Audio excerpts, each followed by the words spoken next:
اور کتنی عورتیں ایسی ہیں کہ مرد اپنی عورتوں کو خود درزیوں کے پاس لے کے جا رہے ہیں، عورتوں کے کپڑے مرد درزی سی رہے ہیں۔ یہ ہمارے معاشرے میں ہو رہا ہے۔ ہماری بچیاں جا کے مردوں سے مہندی لگوا رہی ہیں، چوڑیاں پہنوا رہی ہیں۔ علماء بیٹھے ہیں، مفتیان کرام بیٹھے ہیں، ان سے پوچھیں کہ کیا ان اعمال کی شریعت اجازت دیتی ہے؟ پھر رمضان شریف کا احترام ان کی اجازت دیتا ہے؟ ہم نے دین کو رسم بنا لیا ہے کہ دین دل سے نکل کے بس ذہن تک رہ گیا ہے۔ والذین هم لفروجہم حافظون، آئیں آج ارادہ کرتے ہیں کہ جو بے حیائی اور بے شرمی کی تہذیب پھیلائی جا رہی ہے، ہم اسے کم از کم اپنے گھر میں داخل نہیں ہونے دیں گے۔ آہستہ آہستہ انشاءاللہ کہہ رہے ہیں، نہیں گھر والوں سے مشورہ کر کے ارادہ کرنا ہے۔ جب معاشرے میں بے حیائی پھیلے، ذمہ دار کون ہے، مرد یا عورت؟ مرد ذمہ دار ہے۔ معاشرے میں اگر بے حیائی پھیلتی ہے، شادیوں میں بے حیائی یا بازاروں میں بے حیائی، عورت ذمہ دار نہیں، مرد ذمہ دار ہے۔ کلکم راع وکلکم مسئول عن رعیتہ، آپ سب ذمہ دار ہیں، آپ سب سے پوچھا جائے گا۔ آپ کو مرد بنایا ہے قدرت نے، الرجال قوامون علی النساء، مرد منتظم ہیں عورتوں کے، یہ ذمہ داری مردوں کی ہے۔ اگر مرد بے حیائی کو پسند نہ کرے، معاشرے میں بے حیائی نہیں پھیل سکتی۔ اور دوبارہ عرض کر رہا ہوں، اگر آپ بارش کو نہیں روک سکتے اور یقیناً نہیں روک سکتے تو کم از کم چھتری لے کے اپنے آپ کو تو بچا سکتے، اپنے گھر کو تو بچا سکتے۔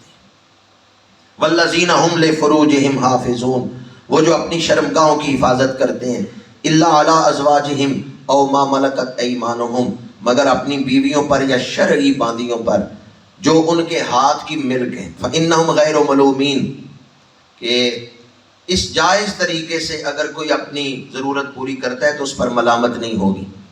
آگے فرمایا فمن ابتغى وراء ذلك فاولئک هم العادون، وہ جو اللہ کی قائم کی ہوئی حدوں کو توڑے،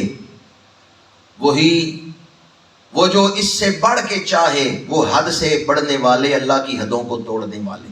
اللہ نے ہمیں انسان بنایا ہے اور چند حدود بیان کر دی ہیں، جو ان حدود کے اندر رہتا ہے وہ فرشتوں سے افضل و اعلیٰ ہو جاتا ہے، اور جو اللہ کی قائم کردہ حدوں کو توڑتا ہے وہ انسانیت سے چھلانگ لگا کے شیطانیت میں داخل ہو جاتا ہے۔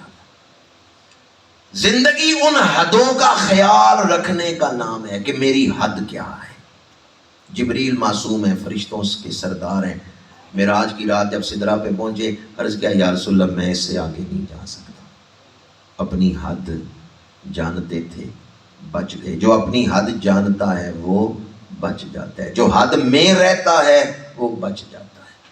اور آج ہم اپنی حد نہیں جانتے کہ ہماری حد کیا ہے۔ شریعت نے حد بیان کر دی، ہر جمعے کو ہمارے علماء سناتے ہیں ہمیں وہ حدود، لیکن انسان کے اندر جو نفس ہے جب یہ بگڑ جاتا ہے پھر وہ حدوں کو توڑتا ہے۔ جو ان حدوں کے اندر رہے گا وہ فرشتوں سے افضل و اعلیٰ ہو جائے گا۔ پابندی کا نام شریعت ہے، پابندی کرنا، یہ پابندی ہی اللہ کی رضا کے مقام پر فائز کرتی ہے۔ آگے فرمایا والذین هم لاماناتہم وعہدہم راعون، وہ جو اپنی امانتوں اور اپنے عہد کی رعایت کرتے ہیں۔ امانتوں کی، کسی نے آپ کے پاس کوئی چیز رکھی ہے تو وہ مطمئن ہو کہ میں نے جس کے پاس چیز رکھی ہے وہ اسے ضائع نہیں کرے گا، وہ میری امانت کا خیال رکھے گا۔ اور دوسری چیز کہ اگر کسی سے آپ نے وعدہ کیا ہے تو قرآن کہتا ہے اس وعدے کو پورا کرو۔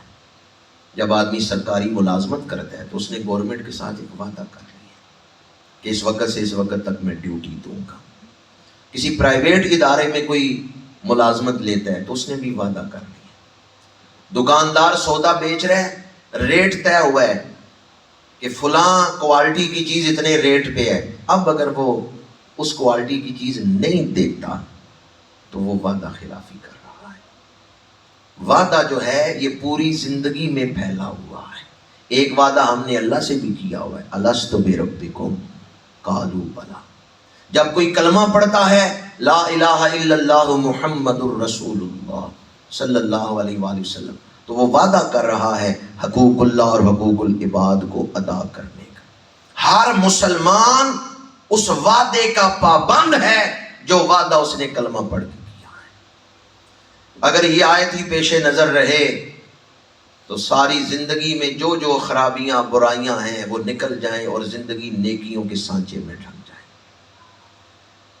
آخری آیت پڑھ رہا ہوں، قرآن کا انسان مطلوب، والذین هم علی صلواتہم یحافظون، وہ لوگ جو اپنی نمازوں کی نگہبانی کرتے ہیں۔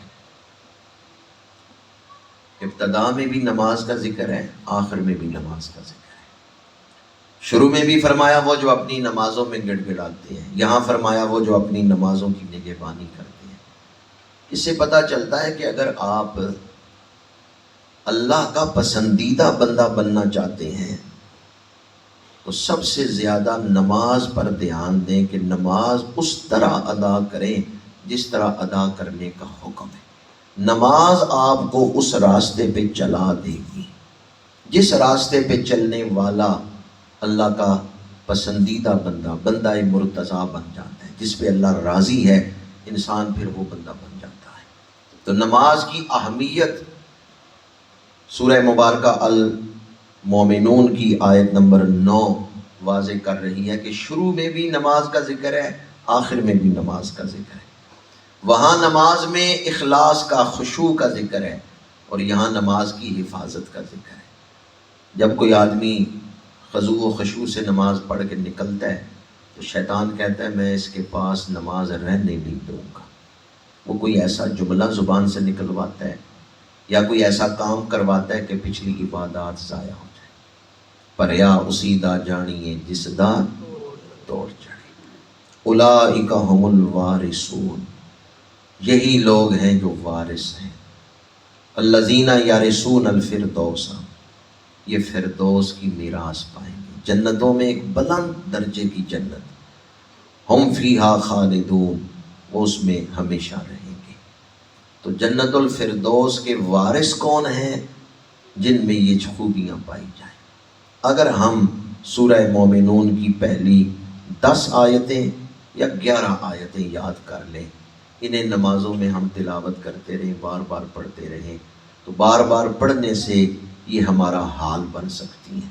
اگر ان چیزوں کو ہم اپنا لیں، ذرا تصور کریں، بندہ صحیح العقیدہ ہے، نماز کا پابند ہے، فضولیات سے اپنے آپ کو بچانے والا ہے، زکوٰۃ ادا کرتا ہے، کردار کا پاکیزہ ہے، اللہ کی قائم کردہ حدوں کے اندر رہ کے زندگی گزار رہا ہے، امانت دار ہے، وعدے کا پابند ہے، جس میں یہ خوبیاں ہوں گی وہ معاشرے کے لیے نفع بخش نہیں بن جائے۔